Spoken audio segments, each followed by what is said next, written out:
Hey guys, how you doing? Today we're going to be reviewing Loki Season 1. This is the third Marvel Cinematic Universe show on Disney+. It is literally finished the last Wednesday, and yeah, it's a 6-episode mini-series that we've now heard that we're getting a Season 2 to, which as you'll learn throughout this review, I'm very happy about. And yeah, this follows the Loki that we see in Endgame when they travel back to New York in the events of the first Avengers film, who escapes with the Tesseract, and as we see in the trailers for this film, is picked up by the TVA, mainly connected with Owen Wilson, forms a buddy cop type relationship with him, and starts discovering that a lot of things aren't what they seem with the TVA, and eventually uncovers the mystery between, first of all, the variant that they're trying to help, they're getting him to help them find, and the people that are really behind the TVA, or so they think.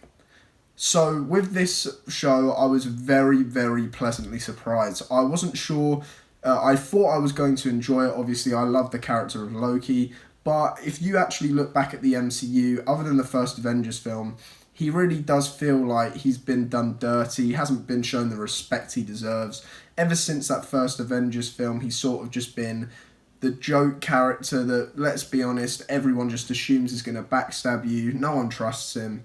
And he doesn't really get away with anything, and he just comes across as, you know, your obvious backstabbing side character, which is a shame. And obviously his demise in Infinity War at the start is a very touching, heartbreaking scene, as although he's been a side character, we have seen him grow into a hero alongside Thor, and I feel like their relationship throughout the Marvel Cinematic Universe has become very strong. Although I really don't like Thor: The Dark World, the one thing you'll take away from that film is Loki. Loki, whenever he shows up, Tom Hiddleston puts on a great performance, and yeah, that's present throughout the cinematic universe, and it shows here. This is the best performance, arguably, next to the first Avengers film, from Tom Hiddleston we've gotten. The facial performances, just reactions, especially in the... I'll go through episode by episode for this review because it's a series review. That's what I'm going to do with series reviews. But yeah, throughout this whole season, his acting is insane. Just facial expressions, you can see the emotion, just the subtle certain movements, especially when it comes to his romance, which we'll get to. Just everything about his performance I really enjoyed. So yeah, he is literally just works for this show, and it makes or breaks the show because he's the main character. And he just sells it 100%. An amazing performance from Tom Hiddleston. So yeah, episode 1 might be the best episode of this show. It's definitely up there as the best made episode. So when it comes to how I'm going to talk about these episodes, it's, well, one, how I enjoyed it, how I took it as a whole. But then there's the filmmaking aspect of it and which one was actually made the best, you know, pacing, visual effects, stunts, choreography, the action, the dialogue, just, yeah, how it's made and how, as a whole, I can take it. Because when you have a show with compelling characters and interesting themes and ideas, you can let some of the pacing issues, if it's not that major, you can let it go as you're just enjoying these characters on the screen because they're that well written. So yeah, that's where the show can get a bit of leeway if the characters are interesting enough to carry us through the lesser great scenes. So yeah, with episode 1, it is probably the best made episode. From the music to the world building to the amazing CGI for the TVA, which you'd think there wouldn't be a lot of, but there's this beautiful scene where Loki's been taken through and he still doesn't know what the hell is going on, and Owen Wilson and him stop as Loki goes to this viewpoint, and Loki goes, "I thought there was no magic here," because he can't access his magic in the TVA, and Owen Wilson says there's not. So, although it sort of is misleading because we realise later that Owen Wilson has been brainwashed, just the scape of the TVA that's laid out in this first episode is so overpowering and reduces Loki, who, let's be honest, if you remember, this is like just an hour after the events of the Avengers film. where he was up there thinking he's gonna rule Earth. This is his moment to shine. And this, by the end of this episode, which is only about 50 minutes long, it just degrades his ego so expertly and really makes you buy into the fact that if you were Loki, you would feel like this too. You can't argue against this because they're in pure control. They build up the TVA so well as this like mystical, powerful beings, and it's insane that later we realise that they're really not that major and as in control as you'd think from this first episode. So yeah, here we're introduced to some of the supporting cast. We've got Renslayer, who is, or is it Ravonna? It's one of the two. She's like the judge. She's the head person at the TVA. We're introduced to Miss Minutes, who's a very interesting character, who at the start just seems to be this, guide into explaining to the variants that are coming in why they're there, what is the TVA, and what is the multiverse, which is a massive theme of this show and sets up for Phase 4. But yeah, those two are very great. There's a little funny comedic character that keeps popping up in the episodes called Casey. I don't know that actor's name, but he's played really well.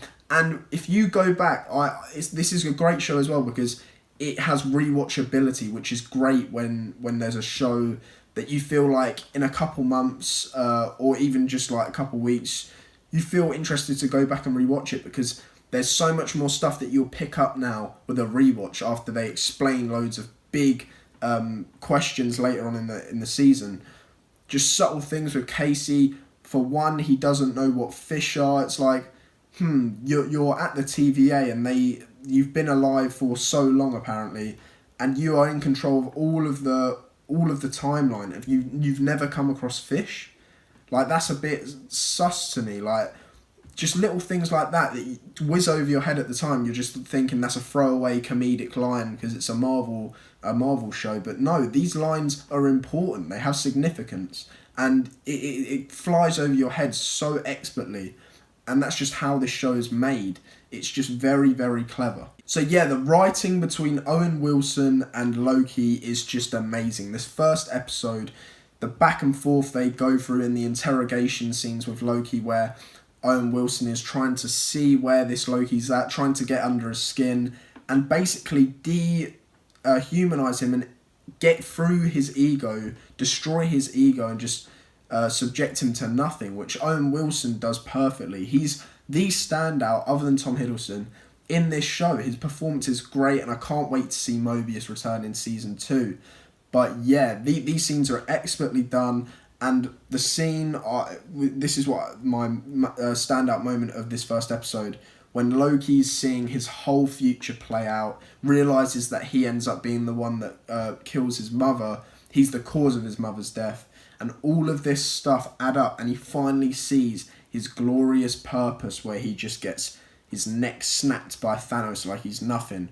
It just degrades him to a point of feeling worthless, and it's in a way sad to see, but it sets the tone for the show and for Loki to prove himself, not to anyone else, not to Mobius, not to the TVA, but to prove to himself that he is great and he's important and he is powerful. And he goes for a great journey for this show. And really makes, if you never liked the Loki character before, which, for one, how? But if you didn't, there's no way you can't now, because the charisma that's coming off this character, his whole story arc of this show is just really, really compelling. And you've got to recommend the writers for that. So yeah, at the end of this episode, I think it's this episode, we learn that the variant that Mobius is trying to use Loki to find is a variant of himself. It's another Loki. Now, they go through, we're on to episode 2 now. They're trying to find this variant, and they keep hiding the face. Now, a lot of fans speculated that it was Lady Loki months before the show aired, just from trailer footage and just common sense. We knew that it was going to have multiple variants of Loki. So, it would be like a missed opportunity if they didn't do that. So, yeah, that's what a lot of fans were hoping for, and that is what we get. This is a version of Lady Loki. Now, fans, to me, are still trying to convince themselves that this isn't Lady Loki, because one, it's really not a true portrayal of that comic book character, as that comic book character is a lot more sinister, and if they were doing that character, which maybe they have, I don't know, they haven't specifically made it clear, but if they have, it's a really poor casting choice. Like this casting of Lady Loki could have been better in my opinion. It doesn't ruin the show at all. I was skeptical though when she was revealed at this episode because the acting is very TV acting. That's a term I'll use throughout this when I review shows. There's TV acting where it's fine, it's whatever, it's good enough for you to enjoy the show. But if it was in a film, it would feel out of place because it's just not on par. The acting skill and ability just isn't on par with film actors. And you do get that here, but it's not that big of a gap, and it doesn't let the show down at all. And I actually grew to really like her relationship with Loki. So yeah, they keep sending hints that it's a guy, it's him, a bit like Taskmaster in the Black Widow film that just passed. Please check that review out. I just uploaded it yesterday, but yeah. So they keep dropping hints, and then eventually at the end of this episode it's revealed that it is in fact a female Loki. Now, I think it's genius that apparently when this show was pitched, the main idea was that it was going to focus around the relationship between Loki and Lady Loki, which when we enter episode 3, it made me very, very worried because this by far for me, by the way, episode 1 is better than 2 in my opinion. Not by a lot, but the action didn't really live up to anything. The action in episode 2 was kind of bad. It is kind of bad throughout the whole season, in my opinion. They definitely need to improve that for season 2. But yeah, it's not insanely insulting, but there's just no creativity. The choreography is average at best, and the camera work isn't that good. So, which is a shame because the camera work for the rest of the show is amazing.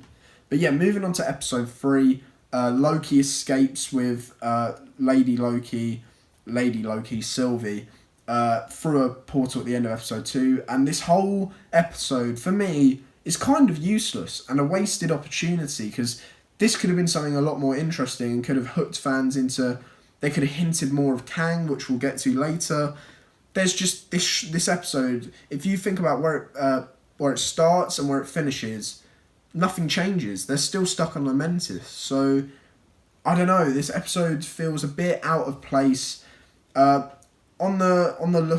back on this season, it's definitely the weakest by far. That doesn't change. But there was a real fear of mine that this episode was going to be the vibe and the tone for the next 3 episodes, which is not the case. Let me just say that straight away. This episode is just a one-off weak episode that we quickly go past. So yeah, this episode really just focuses on building the relationship between Lady Loki and Loki, sending hints that this could be romantic, and as we learn in episode 4, it definitely is romantic, which I think is a fantastic pitch by the writers and by the creator of the show, because if Loki is going to fall in love with anyone, it would be with himself. So I think that works perfectly. And I think that the vibe between the two and the chemistry between the two definitely gets better and increases as the show goes on. So if you've got to episode 3, don't worry, it's not like that for the rest of the show. It's just a one-off week episode in my opinion. But yeah, they at the end of episode 3, they're trying to escape Lamentis. The ship that they were trying to get to explodes and they're left hopeless and we're left on a cliffhanger. So in my opinion, just forget about episode 3, and episode 4 for me is the best episode of the show by far. This episode is great, from the camera work, to the cinematography, to the pacing, and to these surprising moments that aren't forced. There's subverting expectations for the sake of subverting expectations. Prime example, I know some of you will hate this, but I've got to bring it up. The Last Jedi is a prime example of subverting expectations just for the shock factor, and in terms of actual story and lore, it just ruins the lore. This doesn't. This is twists that were set up, but set up so well that you didn't see them coming. So, yeah, I think this episode is great. There's a battle at the end when they're taken to the timekeepers that is better than the rest of the show in my opinion. It's quite, but that I will say it's probably better because the stakes are so high that it sort of overpowers your attention to the choreography, and maybe sort of made well, at least for me, made me enjoy it more because I knew what was at stake. And a show that has high stakes as well as good filmmaking is just, it's great. And this episode ends with them finding out that the timekeepers are androids, just robots, and Loki gets pruned, Mobius gets pruned, and yeah, it's just really, really shocking. At the start of the episode, I forgot to say this, they figure out that the Nexus event that causes the TVA to save Lady Loki and Loki from Lamentis is actually their chemistry and their relationship and their love for each other, which is a really interesting concept, that one branch that was exceeding far quicker than any other that we've seen was from two Lokis falling in love. I just think that was a really interesting idea and made sense within the world that they set up. So yeah, 4 leaves it at a really interesting place. I believe 4 does have an end credit scene, and it sets up the other variants of Loki's, with Loki that we see who got pruned. We see where he wakes up, and we see Richard E. Grant, who's amazing, and Kid Loki and Alligator Loki and another Loki. So yeah, this episode is by far the best. This episode's a 10 out of 10. It's 11 out of 10. This episode's great. Moving on to episode 5, it's definitely up there. This episode, whereas I think they could have introduced Kang here, they didn't, and after watching episode 6, it's not really a letdown, that's fine. But this episode is expertly made. Really great performances from Richard E. Grant, fun concepts. Alive is a great visual threat to them. Just this episode probably has the best visuals out of any of the episodes. Well, maybe not 6, but yeah, this episode's great. Gets the Lady Loki back with our Loki and Mobius, and they find their way through Alive and get to the main objective, which is finding out who's really behind the TVA. This episode was really enjoyable, definitely up there as one of the better ones. Great performances from Loki and Lady Loki, again building on their romance, and I thought that was done very well. And yeah, left us waiting for a whole week for this finale, and not gonna lie, I was worried that they were gonna do the whole Miss Minutes thing. There was a massive rumour around the internet that Miss Minutes was the big bad, and we'd already been Ralph Boned once with WandaVision. This would have been a third strike for me. There's the Ralph Boner situation in WandaVision. There's Falcon and the Winter Soldier, which for me, mainly the whole season, like 90% of that season was a flop. And yeah, that would have been the third strike, you're out. So I'm so glad that they got this right, because it's Kang, it's a Mortis, it's a different variant of Kang, which a lot of exposition is given to this final episode, because they have a lot to explain, and not just for not a conclusion, because we've got season 2, but not to explain the events of this season, but to even set up phase 4. I don't think people realise how big Kang is, because he's quite an unknown Marvel character. If you're a hardbook nerd of comics, you'll know who he is. I knew him from some Marvel video games that I played, so I was very excited. So when I saw the episode, I picked up early on that this was a variant of him. That's just been a theme of the show. But I feel like they could have made it a bit clearer to normal audience members that this isn't... Because they didn't even name drop Kang, so I was like, you've got to... We get that you know what you're doing, but come on, explain it to the normal audience, because the last thing I'd want for Marvel is they've created a great show that actually makes sense, but that normal audience people, it doesn't make sense to, because they just don't have the knowledge that the writers do. So that, I was worried for them there, and they didn't name drop Kang. They'd said the Conqueror, but that's not enough for normal audience members, so I kind of felt bad for Marvel there.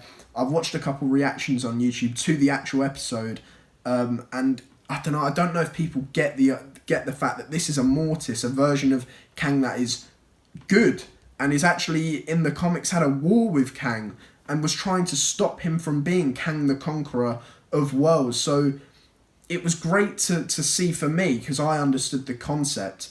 That's why I love this episode so much, because first of all, it's the best opening to an episode we've got in terms of the MCU fanfare And just the whole opening with the timeline, it was great. Great visually done, great visuals as usual. And yeah, it was just fantastic. So the explanation of Kang here, the setup for Phase 4, the setup for Loki Season 2, which has left at a really interesting place, was just beautiful here. So yeah, I personally loved this show. This show is great. Great characters, great visuals, a great concept, a really unique show, and I really hope Season 2 builds that up. Adds a couple new interesting characters. Ravonna is a weak point for me. I don't think she's that interesting, and she was starting to genuinely annoy me in episode 6. Every time it cut back to her, I was kind of getting irritated, because as much as I love Mobius and he's trying to carry those scenes, this is the thing, this actually makes no sense. She knows she's a variant, yet she's still acting like she's protecting the timekeepers, but you know that they don't exist. We told you this.